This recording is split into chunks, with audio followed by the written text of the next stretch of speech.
Hello my book besties, welcome to my July TBR. We're going to be using my trusty TBR jar filled with reading prompts to help me pick out my July TBR. I am so excited. Also, do we like the new filming setup? I don't know 100%, we're just going to trial this out, but kind of like it so far. Let me know what you guys think as well, or if you prefer the old setup. Anyways, I am so excited to be back with a book video. It has been a while. Your girl has just been in a massive reading slump, but I'm filming a June reading wrap up that will be posted shortly, and today we're going to be doing a July TBR video, so I am really excited for this and I hope you guys are too. So without further ado, let's hop right into picking out the books to be on my July TBR. Let's go. All right, let's give her a little bit of a shake. What is our first reading prompt going to be?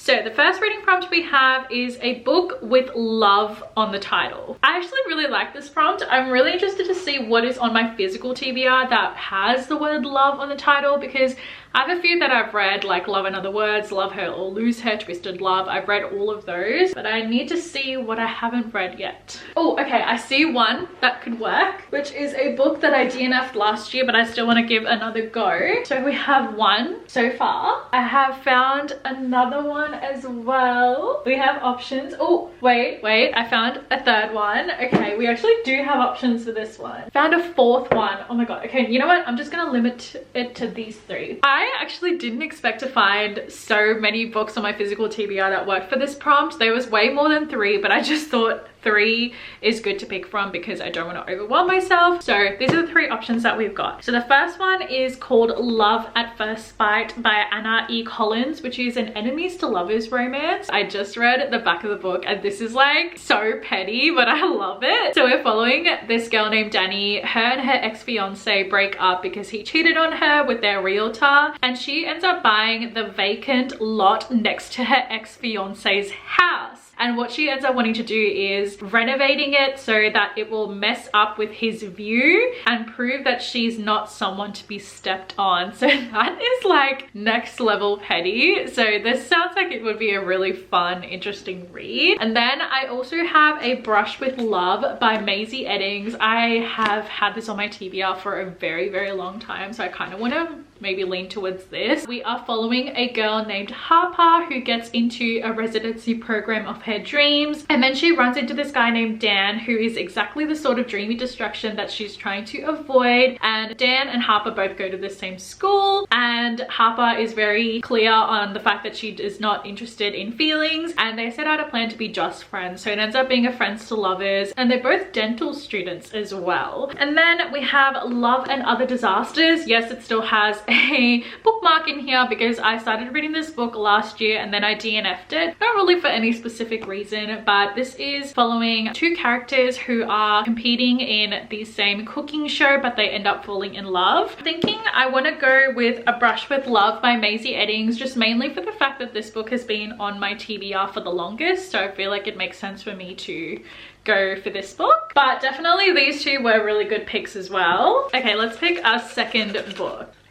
Okay, so the second prompt we have is a book that includes a wedding. Okay, well that prompt was definitely fitting because, you know, she's a fiance, but my mind straight away leans towards this book, which is called How to Plan Your Fake Wedding. Otherwise, we also have another option as well, which is called The Wedding Crasher by Mia Sosa. The only thing is, I think this is the second book in a series, but I think it's an interconnected standalone, so I think I could still read this. Do you know what? This book just seems like a complete mess, and I don't really want to read this right now, so I think I'm going to choose The Wedding Crasher by Mia Sosa for this prompt. This is a fake dating romance. Essentially, it's about two strangers who get trapped in a lie and have to fake date their way out of it. And the main character is also a wedding planner, so that sounds really fun. That's all I know about this book, but I think we're gonna go with this one. Third reading prompt is, oh gosh, this is really small handwriting.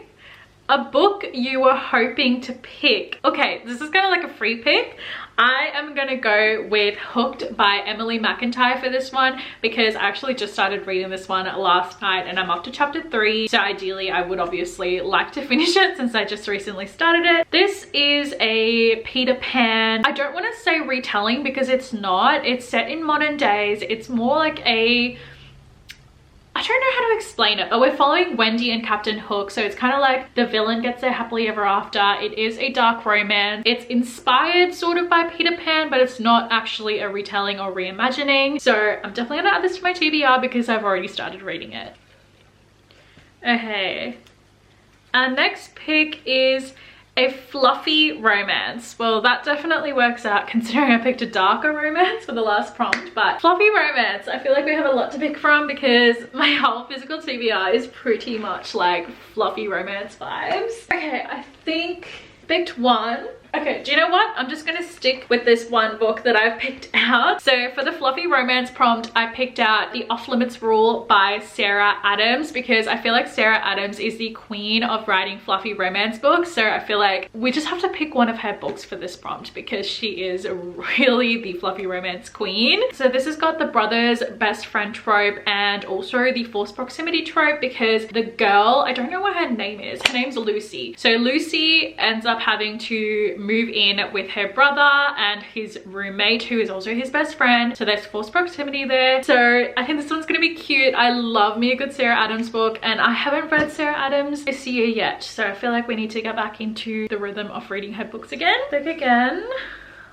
All right, so a book trope, a bet trope slash competition trope. I don't really have many romances with this one, but I don't know if I want to do a reread for this one. I kind of want to because it will fit the prompt, but I really want to get through my physical TBR, so I'm not really too sure. I'm gonna do a reread and I'm gonna reread The Hunger Games by Suzanne Collins because I have been wanting to reread the Hunger Games trilogy, and obviously this has the competition trope in there because the Hunger Games is essentially a competition, so it definitely meets that reading prompt. So yeah, we're gonna do a reread of The Hunger Games and I'm actually really excited. Catching Fire is actually my favorite book, but obviously this is the first book, so we're gonna read this one. Okay, I think this is going to be the last reading prompt that I pick because I don't want to overwhelm myself by picking too many books. So it's our final prompt. Hopefully we get a really good prompt for this one. Okay, so we have a book with fruit on the cover. I'll have to do a bit of digging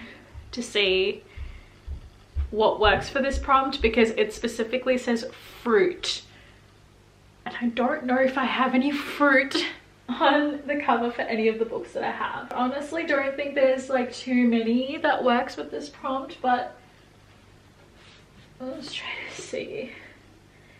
Nope, not this one. I don't know, guys. This is a really hard one. I don't think I have anything that works for this prompt because I don't have any fruit. I have like books that have food on the cover, but not fruit on the cover. That's the issue that we are currently facing. I do have Midnight Sun that has a pomegranate on the cover. That's a fruit, but guys, I am not prepared to read a book that is this long right now. Because this is, I think, the only book that I can go with. But I don't want to read this one this month. It's so intimidating. Like, but also it is winter here in Australia and I feel like if I am gonna read it, I should probably read it in winter. But I don't know.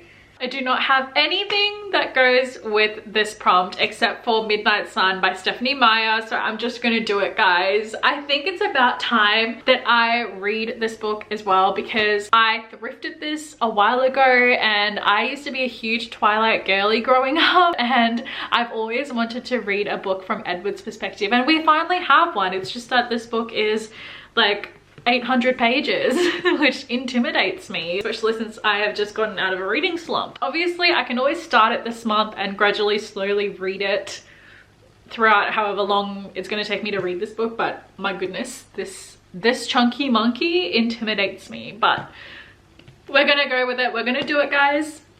This is gonna be on my TBR. Oh my god, finally. I have never picked this book for this video before, so I can't believe it. I mean, who knows? I may not even end up reading it, but let's just go with it. All right, let's do a quick recap of all the books that we have on my July TBR. So for a prompt with a book with a fruit on the cover, we have Midnight Sun by Stephanie Meyer. For a book with the bet/competition trope, we have The Hunger Games by Suzanne Collins. For a fluffy romance book, we have The Off Limits Rule by Sarah Adams. For a book that I was hoping to pick, we have Hooked by Emily McIntyre. For a book that includes a wedding, we have The Wedding Crasher by Mia Sosa. And last but not least, for a book with love on the title, we have A Brush with Love by Maisie Eddings. So that is my official July TBR. The real question is she gonna actually manage to read all 6 of those books? Only time will tell, but let's see how it goes. I am really excited. Some of these books I'm like anticipating. Some of them I'm very intimidated by, like Midnight Sun, but I am really excited to see what the reading month is going to look like for the month of July. Like I said, my June reading wrap up is going to be posted at the end of this month, so keep your eye out for that to see the books that I read this month. And if you guys enjoyed watching this video, please give it a huge thumbs up, subscribe to my channel down below, and let me know what book you are excited to read in the month of July, and I will see you all in my next video. Bye!